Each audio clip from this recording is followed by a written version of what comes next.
Students, Assalamu alaikum. Welcome to all of you. This is Fahad Shabir Bhatti, your physics MD CAT tutor. Students, आज हम discuss करेंगे अपने इस unit 6 electrostatics का सबसे ज़्यादा इम्पोर्टेंट टॉपिक कैपेसिटर। आज हम कैपेसिटर की सिर्फ बेसिक चीज़ें पढ़ेंगे जो आपकी पंजाब टेक्स्ट बुक बोर्ड या फिर जो कुछ चीज़ें आपकी फेडरल में से इंक्लूड की जाती हैं। आज हम उनकी बेसिक नॉलेज के बारे में डिस्कस करेंगे और उनके एमसीक्यूज देखेंगे। तो चलिए हम चलते हैं लाइट बोर्ड की तरफ। स्टूडेंट्स, अब हम गॉसेस की थर्ड एप्लीकेशन के बाद जो चार्ज जो पैरेलल प्लेट्स के ऊपर थी, हम जिक्र करेंगे कैपेसिटर का। कैपेसिटर क्या होता है और फिर हम इस पर फर्दर डिटेल से डिस्कस करेंगे। ये हमारा लास्ट टॉपिक है इलेक्ट्रोस्टैटिक्स का। तो चलिए शुरू करते हैं। अगर कैपेसिटर की बात की जाए तो कैपेसिटर आपकी बुक के मुताबिक, पीटीबी के मुताबिक कैपेसिटर कहा जाता है, capacitor is a charge storing device. पर अगर हम इसी कैपेसिटर को पढ़ते हैं कैम्ब्रिज OA लेवल्स की बुक से, तो हमें ये बात समझ आती है capacitor basically charge storing device नहीं है। Capacitor basically energy storing device है। एनर्जी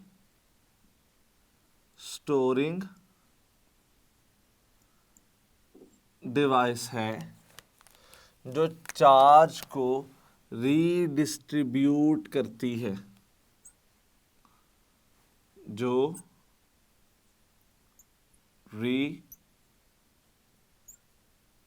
रीडिस्ट्रीब्यूशन ऑफ चार्जेस करती है। अब नोट कीजिएगा, ऐसा हम कैसे कह सकते हैं। फर्ज कर लीजिए कि ये हमारे पास प्रॉपर पैरेलल प्लेट्स हैं, अभी जिन पे कोई चार्ज मौजूद नहीं है। दिस इज प्रॉपर चार्ज तो अभी नहीं है, पैरेलल प्लेट्स हैं। इनके साथ हमने अटैच कर दिया यहाँ पे बैटरी को।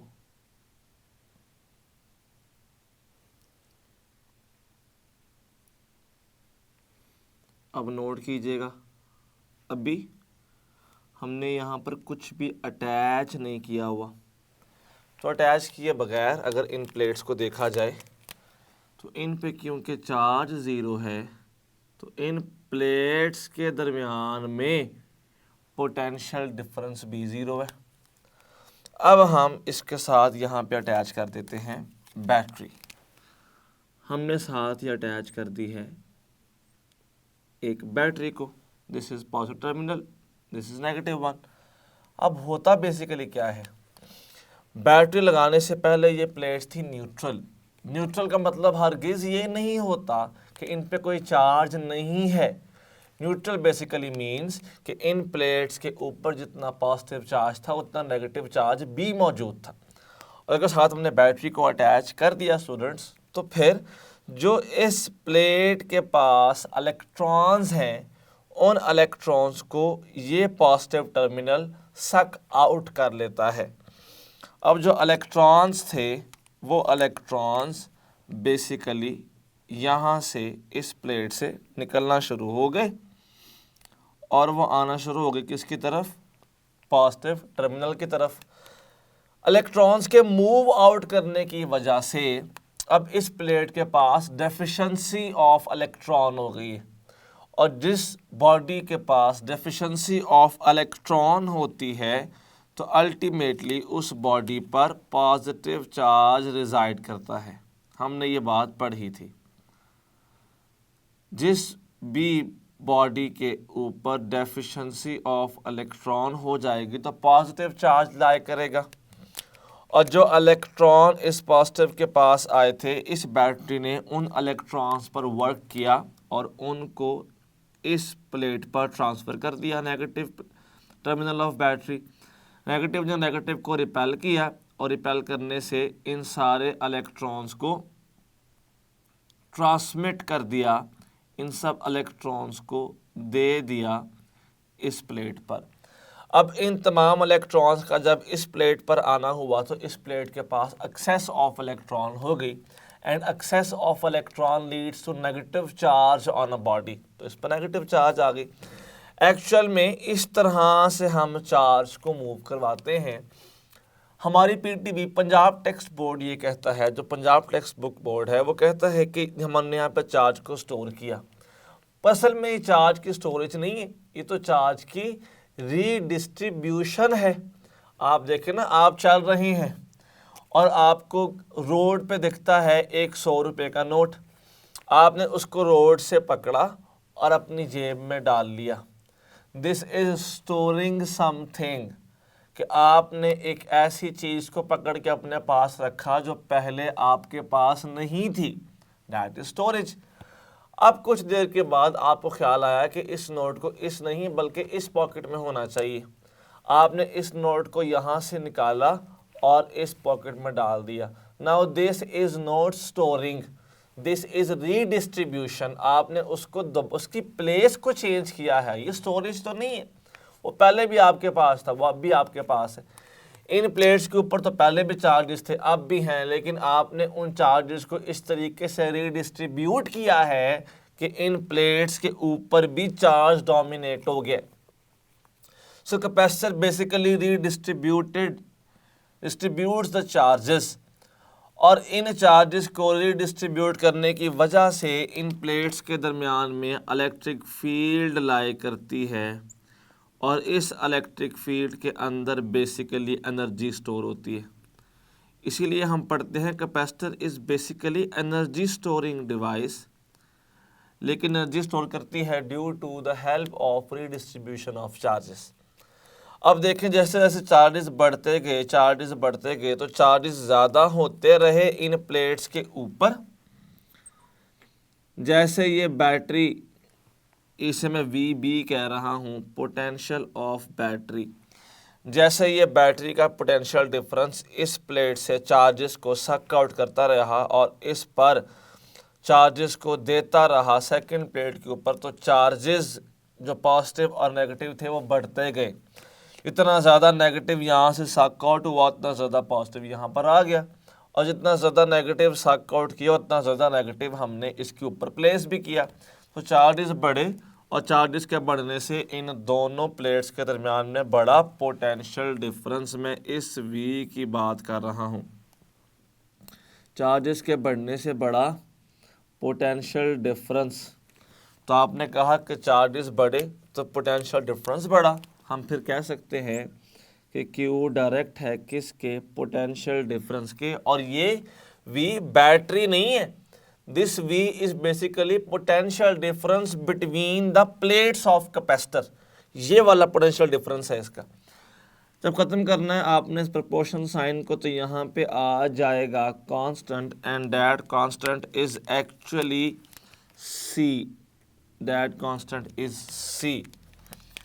Now C is called capacitance of a capacitor. मैं आम अल्फाज में ना कैपेसिटेंस को कैपेसिटर की भूख कहता होता हूँ। Hunger of capacitor is basically capacitance, कि कैपेसिटर कितना चार्ज स्टोर कर सकता है, मैं उसको जनरली कैपेसिटेंस कहता हूँ।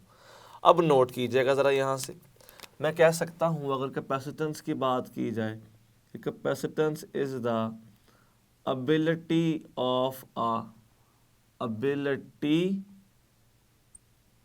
of capacitor to store charge।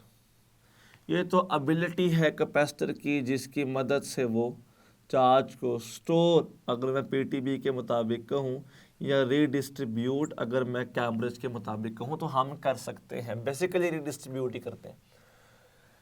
और अगर यहाँ से देखें तो जो सिंबल है इसका ये C है, और C इस फार्मूला के मुताबिक इक्वल आ जाता है Q/V के। अगर यूनिट यहाँ से देखना चाहें तो यूनिट बड़ा आसान बन जाता है। Charges are measured in coulomb, voltage is measured in volt coulomb per volt which is equal to actually farad.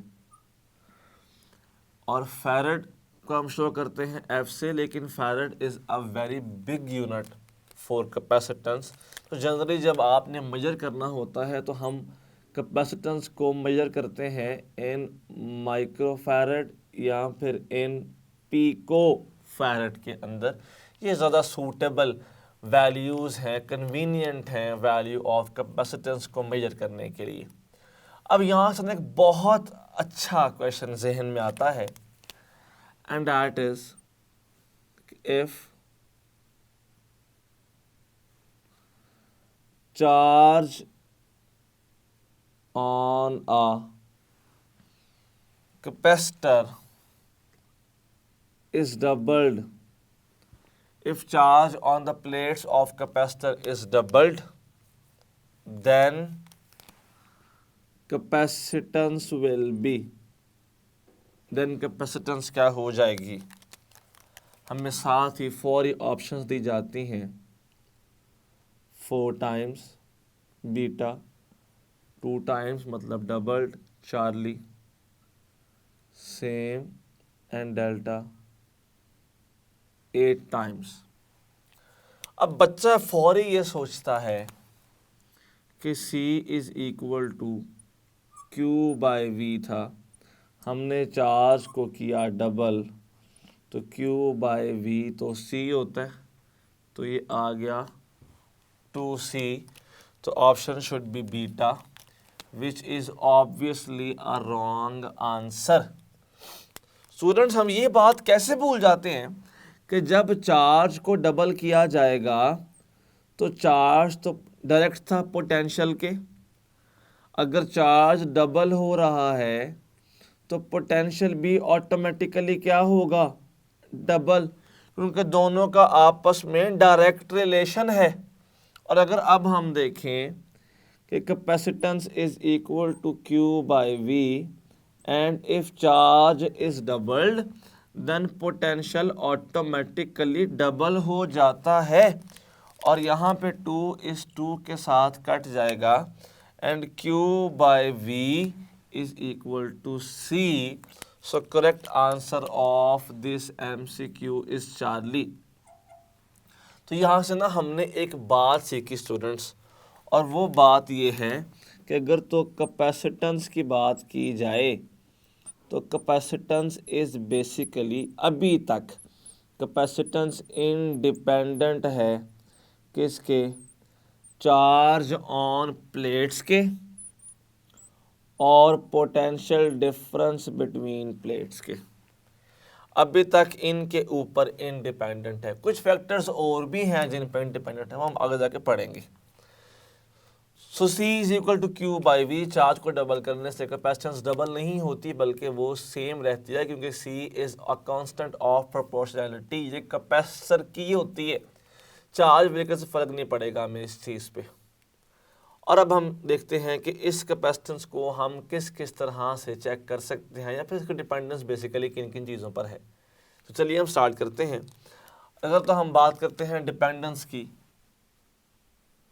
तो dependence of this capacitance, dependence of capacitance, capacitance mainly depend करता है area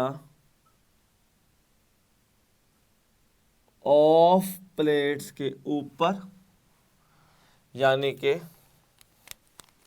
this thing, area of plates के ऊपर। उसके अलावा capacitance depend करता है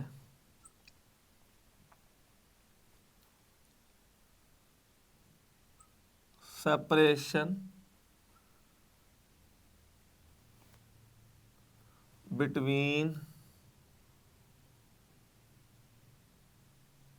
plates पे। सेपरेशन बिटवीन प्लेट्स मीन्स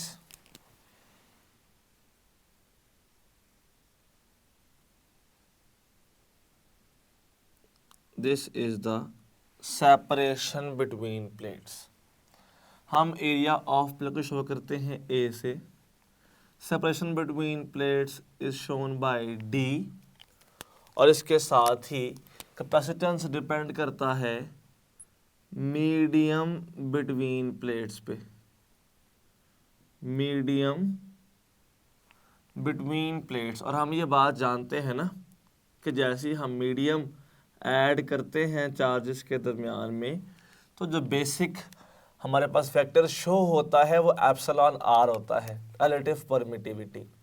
अगर मैं यहाँ से चेक करना चाहूँ स्टूडेंट्स, तो जो जनरल फार्मूला हम गेन करते हैं कैपेसिटेंस का in the form of vacuum, that is called A epsilon naught by D. और जब हम बात करते हैं मीडियम की, तो मीडियम आने से यही बन जाता है A epsilon naught epsilon r by D. अब नोट कीजिएगा इस फार्मूला में, क्योंकि मीडियम आया तो नॉट के साथ आर भी आ जाएगा। ये सारी चीज़ क्या है? This is basically C vacuum. हम कहते हैं C medium is equal to C vacuum times epsilon R. Students, मैं एप्सिलॉन आर के फार्मूलाज को ना इस पूरे यूनिट के लिहाज से ज़रा जनरलाइज करना चाहता हूँ, ज़रा नोट कीजिएगा। Epsilon r is equal to F vacuum by F medium is equal to E vacuum by E medium is equal to V vacuum by V medium is equal to C medium by C vacuum is equal to charge on plates in presence of medium by charge on plates in presence of vacuum, बशर्ते ये कि battery is connected, battery साथ जुड़ी हुई है, तो फिर charge की रेशो ये रहेगी। अब नोट कीजिएगा, जैसे ही आपने मीडियम को इंसर्ट किया ना स्टूडेंट्स, तो मीडियम को इंसर्ट करने से एप्सिलॉन आर की वैल्यू इंक्रीज होने से हमने क्या चीज़ नोट की कि फोर्स बिटवीन द प्लेट्स या फिर force between the charges reduce हो जाती है, intensity between the charges reduce हो जाता है, potential between the charges reduce हो जाता है, लेकिन capacitance between the plates increase कर जाती है। ये बात हमें याद रखनी होगी कि जब भी एप्सिलॉन आर की वैल्यू ज़्यादा होती है तो लिंक डायरेक्ट है, कैपेसिटेंस अल्टीमेटली ज़्यादा हो जाती है। तो हमने देखा कि जब भी हम मीडियम को प्लेस करेंगे तो क्या होगा, कैपेसिटेंस बढ़ जाएगी पहले से। अब इनके अलावा अगर मैं देखूं तो डिपेंड किस किस पर नहीं करता, इन दो के साथ साथ, तो नोट कीजिएगा डिपेंड नहीं करता थिकनेस ऑफ प्लेट्स पे। अगर थिकनेस एक हद तक रहे ना तो उस एक हद तक थिकनेस पे डिपेंडेंस नहीं होती। सेकेंड चीज डिपेंड किस पे नहीं करता, डिपेंड नहीं करता शेप पे। चेक करें शेप पे डिपेंड कैसे नहीं करता, ज्योमेट्री पे डिपेंड करता है, शेप पे नहीं। वो कैसे नहीं, सिंपल नोट कीजिएगा। मैं कहता हूं मेरे पास ना एक ये प्लेट्स हैं दो, there are two rectangular plates, जिनमें से कुछ यूं ऐसे लाइंस जा रही हैं, जो इसकी एक साइड है ना that is 1, second side is 3.14. So the area becomes 3.14 metre square और इनमें डिस्टेंस है d. मैं कहता हूँ साथ ही स्टूडेंट्स मेरे पास दो सर्कुलर प्लेट्स हैं, एक ये और एक ये, जिसका रेडियस है 1, इसका एरिया हो गया पाई आर स्क्वेयर 3.14 इंटू 1 का square 3.14 metre square, area same आ गया। और जो इनमें सेपरेशन है ना वो भी d है। अब एक बड़ी सिंपल सी बात सुनिएगा, रेक्टेंगुलर और circular, area same, separation same, दोनों में मौजूद कोई मीडियम नहीं है वैक्यूम है, तो फिर इन दोनों की कैपेसिटेंस भी सेम होनी चाहिए। शेप को वेरी किया, लेकिन क्योंकि बाकी तमाम पैरामीटर सेम थे तो कैपेसिटेंस सेम रहेगी। लेकिन अगर मैं इनमें एरिया को या लेंथ को या डिस्टेंस को वेरी करूँ फिर फ़र्क पड़ेगा मुझे। अब भी फ़र्क इस केस में नहीं पड़ता। अब ना हम इनके लिहाज से कुछ MCQ डिस्कस कर लेते हैं प्रॉपर। स्टूडेंट्स हम अब स्टार्ट करेंगे कुछ MCQ जिनसे प्रॉपर हमें आइडिया हो सके कि यहाँ से MCQ किस तरह से आ सकते हैं। तो चलिए हम स्टार्ट करते हैं। फर्स्ट MCQ इज कि if area of a capacitor is doubled and separation between the plates is halved, then what will be new capacitance? Note कीजिएगा, हमें ऑप्शंस दी गई alpha C, beta 2C, Charlie 4C, delta 8C। हमें एक ही formula पता है जहाँ पर area और डिस्टेंस दोनों आते हैं, that is C is equal to A epsilon naught by D। यहाँ से A आ गया double of area epsilon not ऐसे ही, जबकि सेपरेशन इज हाफ्ड, ये 2 ऊपर आ जाएगा तो it becomes 4 times A epsilon naught by D which is basically capacitance। So answer is 4C। So the correct option out of all these is Charlie। Question कुछ ऐसे भी पूछा जा सकता है, ज़रा नोट कीजिएगा। What will be the new capacitance? What will be the new capacitance if length, width, separation and thickness is doubled? Then what will be the new capacitance? हमें साथ ही ऑप्शंस दे दी गई। It will remain same, it will be doubled, it will be 4 times and it will become 8 times। अब हमें थोड़ा सा modify करना पड़ेगा इस फार्मूला को। C वैसे होता है A epsilon not by D, पर इसे मैंने कुछ यूँ लिखा कि A is length into width epsilon not by D।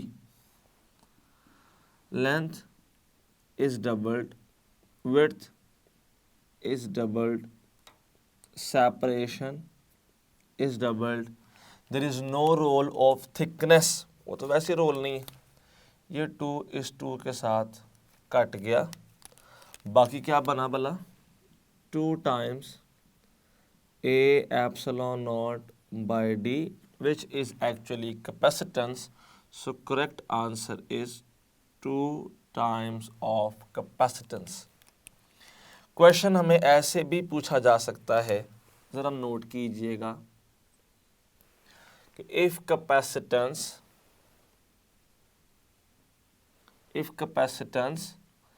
is equal to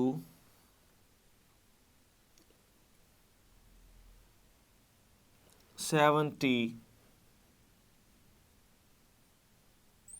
microfarad and a medium of dielectric constant 2.5 is added between the plates, what will be new capacitance?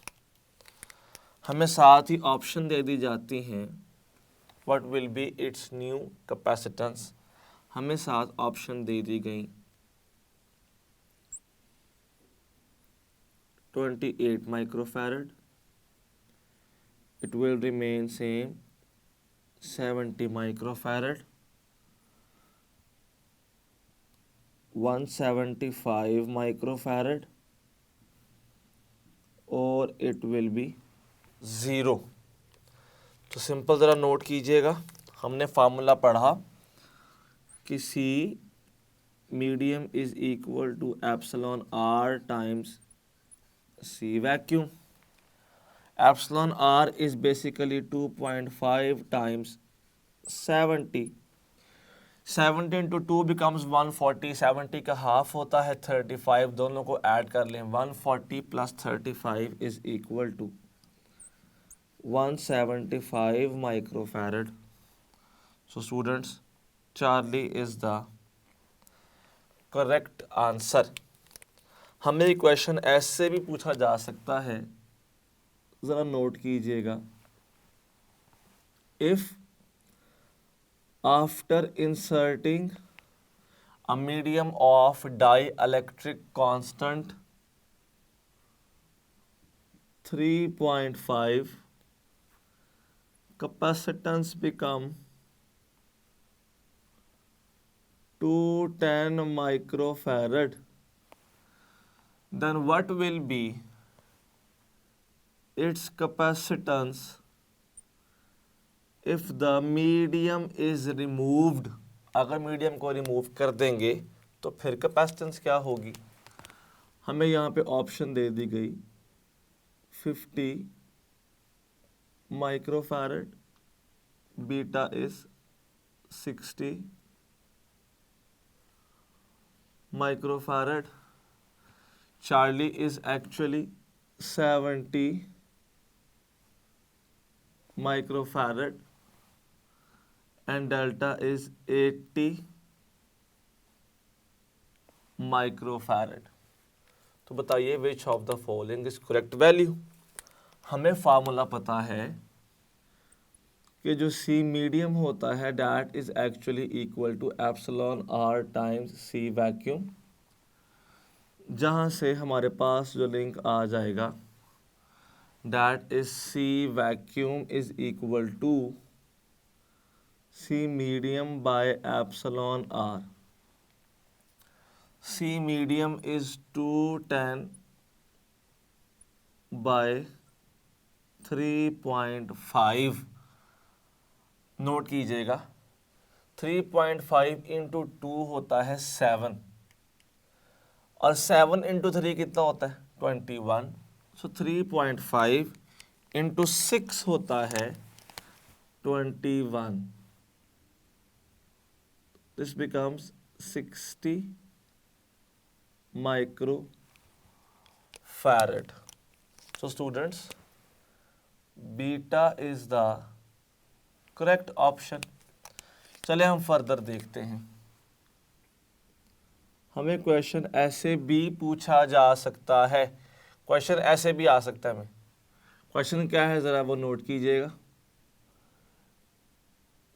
Capacitance of a capacitor in presence of vacuum is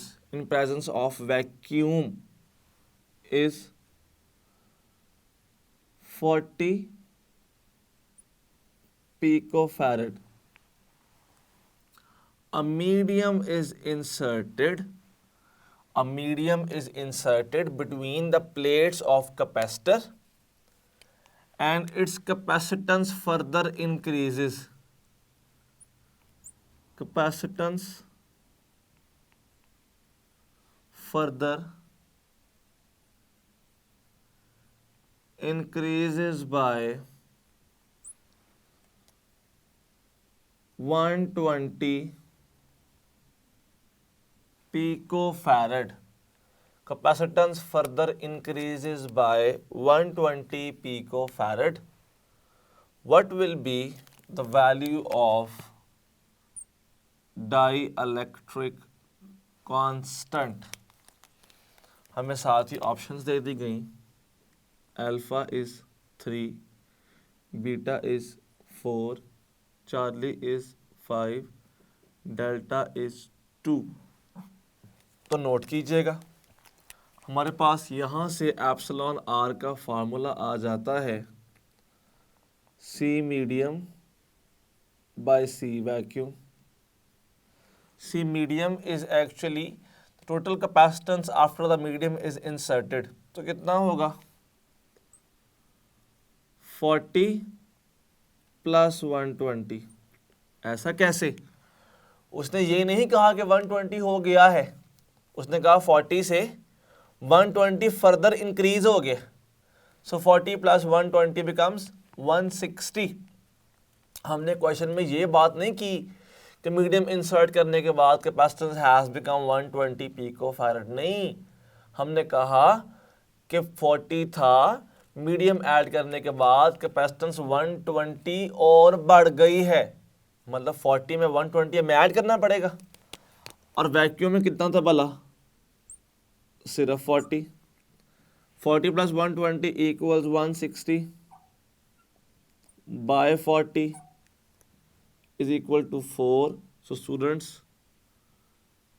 beta is the correct answer in this case. अच्छा, इन सवालों के बाद ना हमें इसी तरह से कुछ क्वेश्चंस पूछे जा सकते हैं लेकिन कॉम्बिनेशंस की हेल्प से. चलिए हम स्लाइड थोड़ा सा डिस्कस करेंगे कॉम्बिनेशंस को, ताकि अगर हमें वहाँ से क्वेश्चन भी पूछा जाए तो हम प्रॉपरली उनको सॉल्व कर लें. जैसे कि नोट कीजिएगा, कैपेसिटर को जोड़ने के हमारे पास टोटल 2 कॉम्बिनेशन होते हैं, और वो 2 कौन कौन से हैं? एक कॉम्बिनेशन है सीरीज, जबकि अनदर कॉम्बिनेशन इज पैरेलल. अब इनमें फ़र्क क्या है हमने वो देखना है. सीरीज का बेसिकली मतलब होता है कि हम कैपेसिटर्स को आपस में एंड टू एंड कनेक्ट करें. एंड टू एंड कनेक्शन का मतलब है कि if this is a capacitor then उसके आगे ये एक और कैपेसिटर है. This is end to end combination. Parallel basically means कि हम कैपेसिटर को साइड बाय साइड जोड़ें.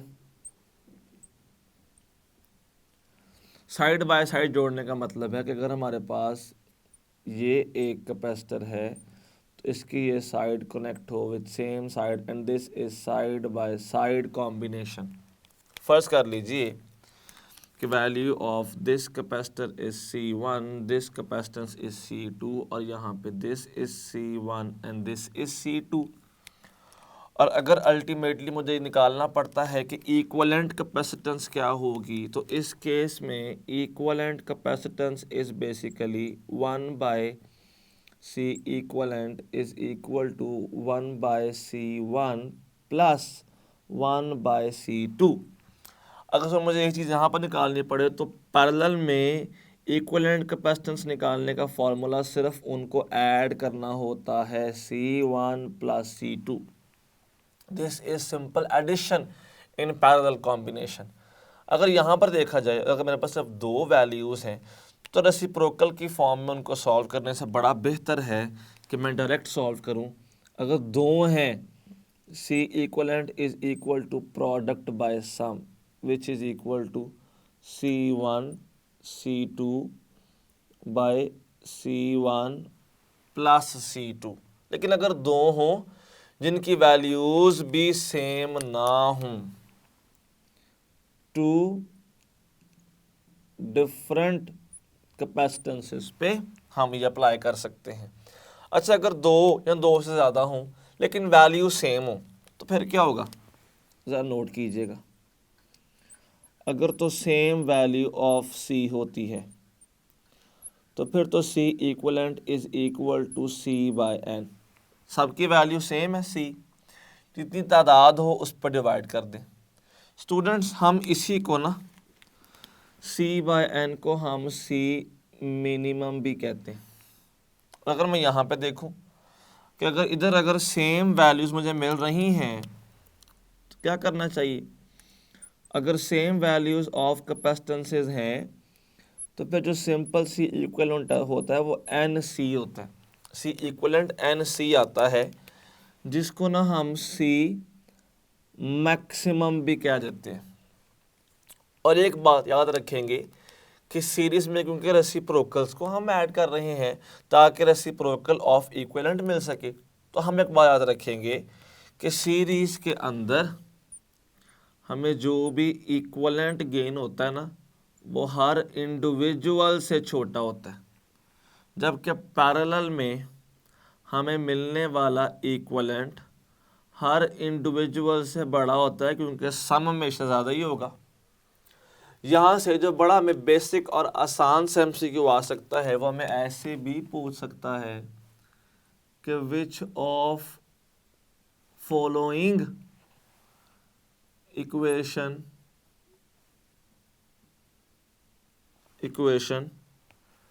इज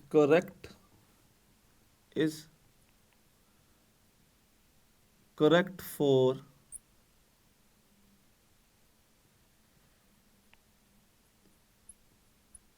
parallel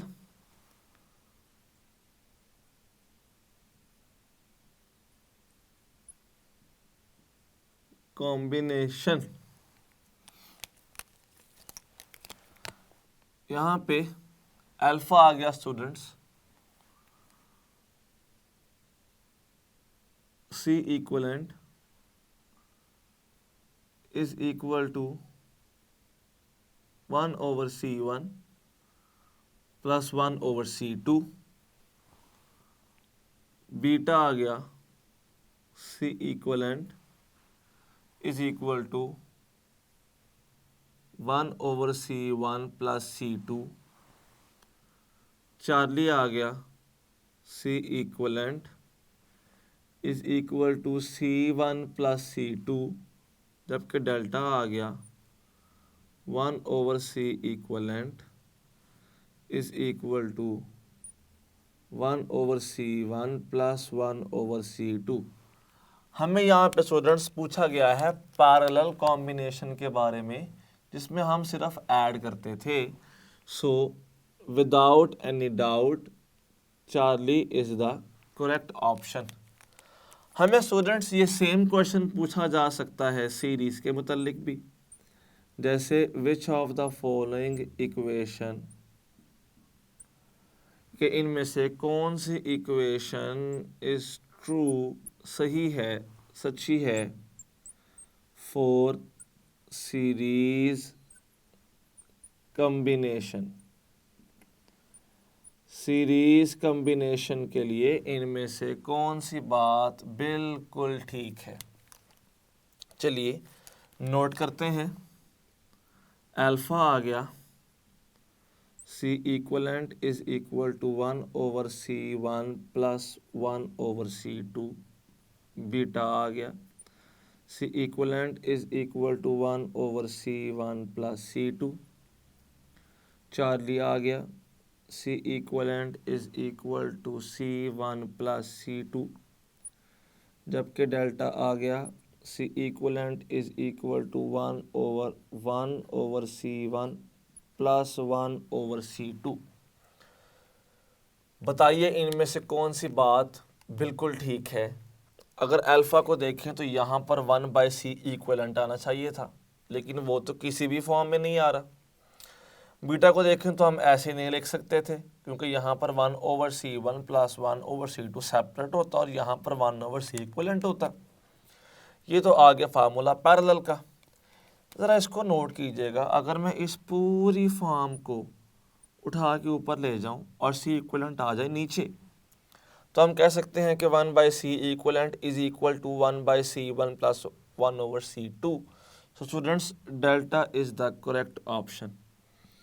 और देखो ये ना कितने आराम से, कितने प्यार से डिफाइन भी कर रहा है इक्विवेलेंट को, कि in series combination, actually in series combination equivalent capacitance is reciprocal of addition of reciprocal of capacitances, reciprocal of addition of reciprocals of capacitances is equal to equivalent capacitance in series combination। ये हमने अभी कुछ सवाल किए हैं capacitor से link, आगे हम कुछ केसेस को डिस्कस करेंगे। स्टूडेंट्स अब हम बात करेंगे इलेक्ट्रिक पोलराइजेशन की, किस तरह से, जैसे हमने पढ़ा कि मीडियम को प्लेस करने से कैपेसिटेंस इंक्रीज हो सकती है, तो इसकी रीज़न क्या है, how can putting a medium can increase the capacitance. तो इसको हम स्टार्ट करेंगे by the concept of electric polarization. तो चलिए फिर पढ़ते हैं इसको। फर्ज कर लीजिए कि हमारे पास एक कैपेसिटर मौजूद है और हम उसकी प्लेट्स को ड्रॉ कर रहे हैं कुछ इस तरह से कि these are the plates of capacitor.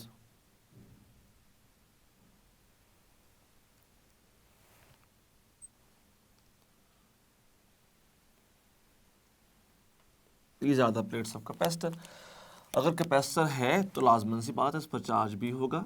This one is positive plate, जबकि this one another one this is negative plate. हमारे पास ये पॉजिटिव और नेगेटिव प्लेट आ गई और आपने देखा कि इन दोनों प्लेट्स के दरम्यान में ना पहले से ही इलेक्ट्रिक फील्ड लाइंस तो मौजूद है ना, which are moving from positive plate to negative plate, जिसको हम ऐसे भी कह देते हैं कि there are electric field lines from high potential to low potential. कुछ इस तरह से हमारे पास लाइंस मौजूद हैं। अब ये जो इंटेंसिटी है, दिस इंटेंसिटी इज बेसिकली ई। और अब इस सारे काम के बाद हम यहाँ पर एक मीडियम इंसर्ट कर देते हैं। See, this is a medium that is being inserted between these plates। और लाजमन सी बात है हर मीडियम एटम से मिलकर बना होता है, इंसुलेटर है। और एटम कंसिस्ट करता है दो पार्ट्स के ऊपर, एक होता है पॉजिटिव पार्ट और उसके अराउंड होते हैं नेगेटिव पार्टिकल्स, इलेक्ट्रॉन्स रिवॉल्विंग। लेकिन जब हम इसी एटम को इस तरह से इलेक्ट्रिक फील्ड में पुट करते हैं तो फिर ये एटम अपने दोनों चार्जेस को दो एंड्स पर डिस्प्लेस करवा देता है, and now this is called dipole. इस मटेरियल के, इस सब्सटेंस के यहाँ पर इस तरीके से डाइपोल्स बन जाएंगे, नेगेटिव और पॉजिटिव और फिर नेगेटिव और पॉजिटिव, क्योंकि the negative part will be attracted towards the positive plate and positive plate will repel the positive part, तो डाइपोल बन जाएगा। फिर बिल्कुल जो साथ वाला पार्ट होगा उसमें भी ये पॉजिटिव पार्ट इलेक्ट्रॉनिक पार्ट को अट्रैक्ट करेगा, पॉजिटिव पार्ट को रिपेल करेगा, and positive part will also be attracted by this negative plate. तो हमारे पास जो सारा मीडियम हमने यहाँ पे लगाया था प्लेट्स के दरमियान में, ये सारा इस तरीके से क्या बन जाएगा, पोलराइज्ड हो जाएगा नेगेटिव और पॉजिटिव पार्ट्स की फॉर्म में। नोट कीजिएगा इस तरीके से, it will all be polarized. ये सारा पोलराइज्ड हो चुका है इलेक्ट्रिक फील्ड की वजह से। आपकी बुक में कहा जाता है कि whenever a medium is polarized intensity decreases. Book में ये लिखा हुआ है कि मीडियम पुट करने से इंटेंसिटी डिक्रीज कर जाती है। उसकी प्रॉपर रीज़न क्या है ज़रा नोट कीजिएगा। जो डाइपोल है उसका पॉजिटिव और नेगेटिव पार्ट उसके एंड्स पर आ गया, तो क्या जो इसके ये डाइपोल्स उसके पोल्स एंड्स पर मौजूद हैं, क्या ये इलेक्ट्रिक फील्ड नहीं बनाते होंगे? लाजमन सी बात है, बनाते होंगे। तो पॉजिटिव से नेगेटिव इलेक्ट्रिक फील्ड ये जा रही है, पॉजिटिव से नेगेटिव इलेक्ट्रिक फील्ड ये जा रही है इन डाइपोल्स की, जबकि इस प्लेट की जो अपनी इलेक्ट्रिक फील्ड थी वो कुछ इस तरह से थी। This is electric field of plates capacitor, जबकि ये जो ऊपर है these are electric fields of dielectric and both are in opposite direction. अगर हम वेक्टर सम में देखें ना, तो वेक्टर सम में इसकी टेल को इसके हेड पे आना चाहिए। अगर मैं इसके हेड पे प्लेस कर भी दूं, आपको प्रॉपर शो करने के लिए ज़रा नोट कीजिएगा, this is intensity of plate, इसकी टेल इसके हेड पे और फिर इसकी टेल इसके हेड पे, और रिजल्टेंट हम ड्रॉ करते हैं पहले की टेल से लेके लास्ट के हेड तक।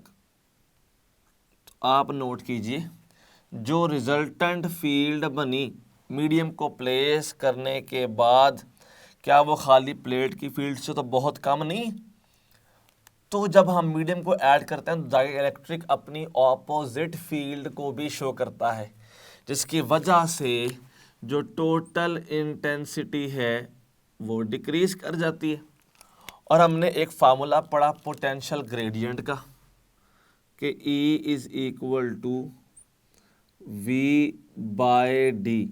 हम इस बात को जानते हैं। अब देखें, मीडियम को प्लेस करने से इन प्लेट्स के दरमियान की सेपरेशन तो चेंज नहीं हुई, तो सेपरेशन तो जो थी वही थी, सेपरेशन तो सेम रही, लेकिन जिस तरह से इंटेंसिटी डिक्रीज हुई तो अल्टीमेटली पोटेंशियल भी क्या हो जाएगा?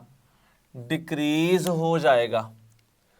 पोटेंशियल के डिक्रीज होने की वजह से जो साथ कनेक्टेड बैटरी थी, क्योंकि बैटरी थी तो तभी तो इन प्लेट्स पे चार्ज आया था, तो जो साथ कनेक्टेड बैटरी होगी, अब देखें ना, बैटरी तब तक कैपेसिटर को चार्ज कर रही है जब तक इस बैटरी का पोटेंशियल इक्वल नहीं हो जाता इस प्लेट्स के पोटेंशियल के। और जैसे ही पोटेंशियल सेम हो गया तो बैटरी ने फर्दर चार्ज करना बंद कर दिया। हमने फिर मीडियम को ऐड किया, तो मीडियम के ऐड करने से इंटेंसिटी कम हुई, जिसके रिजल्ट में पोटेंशियल कम हो गया। तो आफ्टर इंसर्टिंग मीडियम, हमने जैसे ही मीडियम को ऐड कर दिया तो आफ्टर मीडियम तो पोटेंशियल प्लेट्स का फिर से कम हो गया ना, पोटेंशियल ऑफ प्लेट्स तो फिर से कम हो गया। पोटेंशियल ऑफ प्लेट्स जैसे ही कम हुआ पोटेंशियल ऑफ बैटरी से, तो बैटरी फर्दर चार्ज रीडिस्ट्रीब्यूट करना शुरू कर देगी। बैटरी यहाँ से फर्दर इलेक्ट्रॉन निकालना शुरू करेगी और यहाँ फर्दर इलेक्ट्रॉन देना शुरू करेगी, जिससे ये मोर नेगेटिव हो जाएगा, ये मोर पॉजिटिव हो जाएगा, जिसको हम कहते हैं कि अब चार्जेस ज़्यादा हो गए हैं। या हम ये कह सकते हैं कि हमने प्लेट्स पे पहले से ज़्यादा चार्ज स्टोर किया है, या हम इसको सिंपल वर्ड में यूँ कह सकते हैं कि अल्टीमेटली कैपेसिटेंस इंक्रीज़ हो गई है।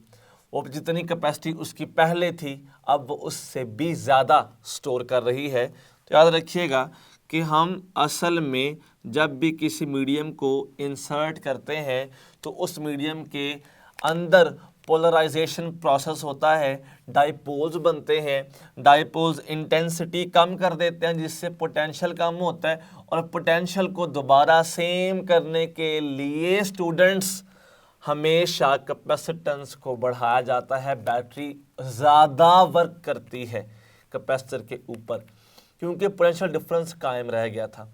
यहीं से ना एक बड़ा हमें अच्छा क्वेश्चन सुनने को मिलता है, वर्क डन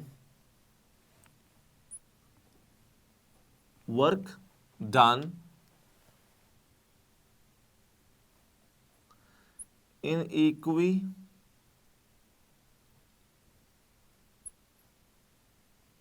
potential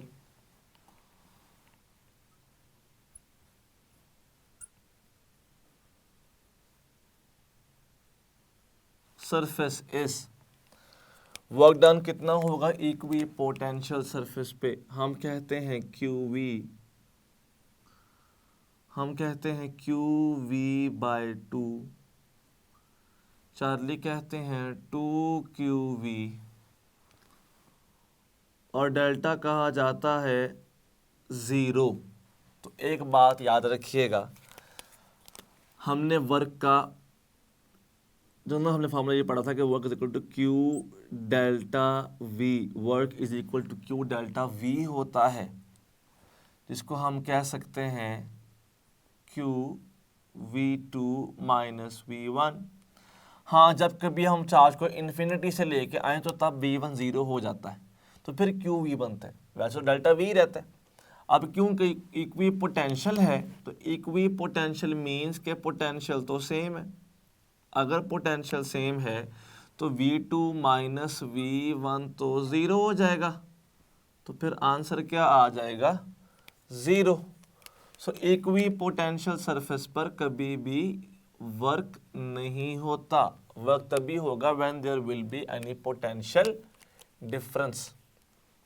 अब इसके बाद एक क्वेश्चन अगर देखें कि हमने मीडियम को ऐड किया जिससे इंटेंसिटी कम हुई और पोटेंशियल भी कम हुआ, तो पोटेंशियल कितना कम हो सकता है हम उसको यहाँ से चेक करेंगे।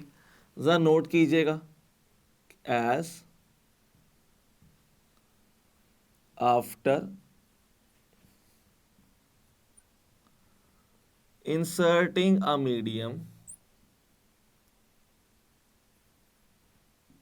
मीडियम को इंसर्ट करने के बाद पोटेंशियल V से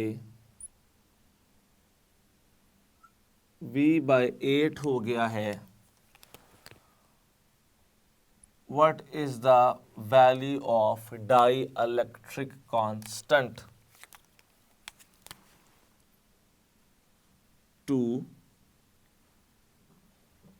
4, 8 and 16। स्टूडेंट्स, जैसे कि हम जानते हैं कि जो एप्सिलॉन आर है that is equal to V vacuum by V medium. V vacuum वाला कितना था? V आफ्टर इंसर्टिंग मीडियम कितना हो गया?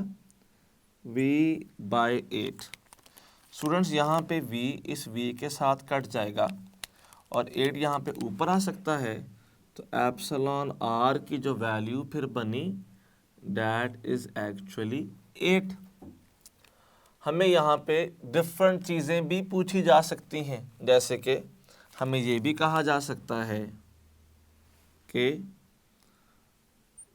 After inserting medium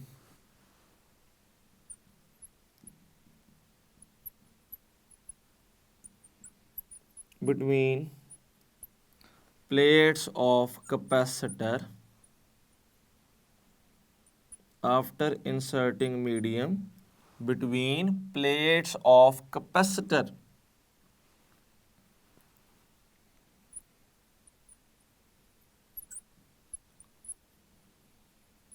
charge density।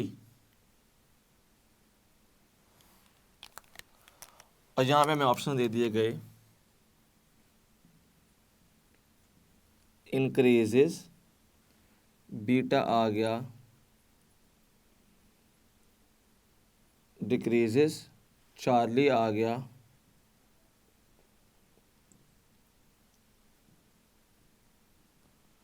Remains same, और डेल्टा आ गया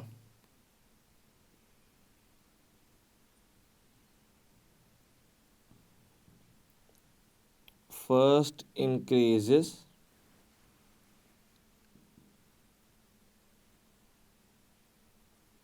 देन रिमेन सेम।